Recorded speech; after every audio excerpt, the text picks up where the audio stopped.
Welcome everyone. My name is Chris Cheng and I'm here at the SureFire Institute with a few friends who I'll let them introduce themselves. Jason Davis with Arcadia PD.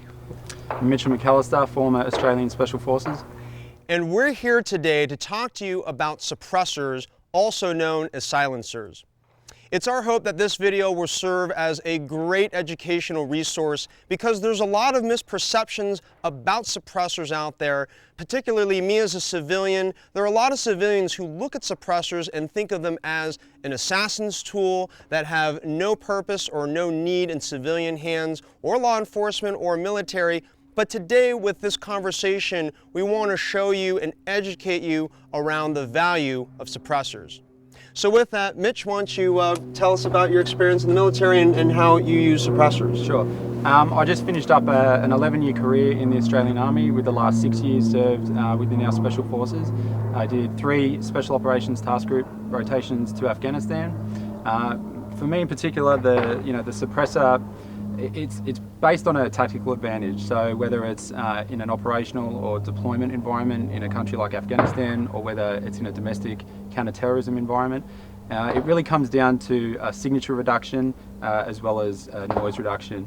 I discharged last year with bilateral hearing loss and tinnitus, and for me, not using a suppressor was obviously part of that condition being diagnosed.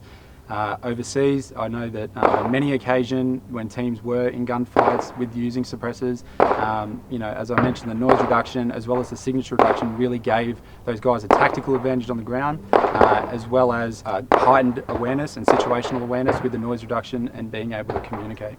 Great, thanks for that. Now, from a civilian perspective, which is my background, the suppressor is a safety tool. And that is one of the big takeaways that I'd like to leave with you, is that for civilians, Mitch had just mentioned, he suffers from tinnitus, which is a ringing in the ear and significant hear loss. And civilians, obviously, we face the same challenge when we're at the shooting range or if you're out hunting, particularly for hunters. When I'm hunting out in the field, I have electronic hearing protection, but a lot of hunters do not wear ear protection because they want to be aware of that ambient noise so they can hear animals, but when they take their shots, they're putting their hearing at risk. The second point that I want to make is that in 39 states in the United States, it is legal for civilians to own a suppressor.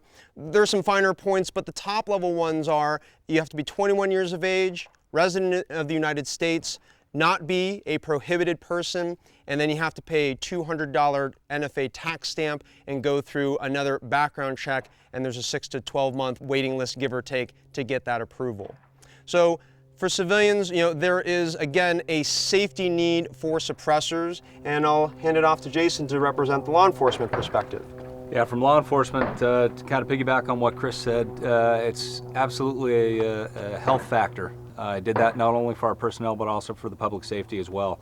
Oftentimes we're working in tight spaces, enclosed environments, and shooting off an M16, especially with a short barrel like the ones that we use. The decibel level just increases when we're in a confined space. Rarely are we in the open air like we are today, where that round going off isn't going to hurt you as much as it would if you were in a confined space. So it was pretty much a no-brainer for us to look at the reasons pointing towards health, reasons to go with suppressors when we decided to outfit our patrol rifles. Again, kind of like Chris was saying, he uses electronic hearing protection. Our SWAT guys are all equipped with that, not only so we can communicate, but also if we have to get into shooting or we're shooting out on the range. That goes ahead and lessens our health issues.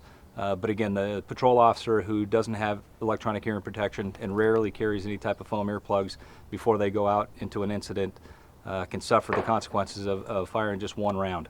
So again, from a law enforcement perspective, I look at this as totally a health issue. So. Great. Well, thank you, Jason, for talking about suppressors from a law enforcement experience. Thank you, Mitch, for talking about it from the military perspective. And from a civilian perspective, regardless of whether you're civilian, military, or law enforcement, there is a lawful health and safety need for suppressors. Thanks again for watching.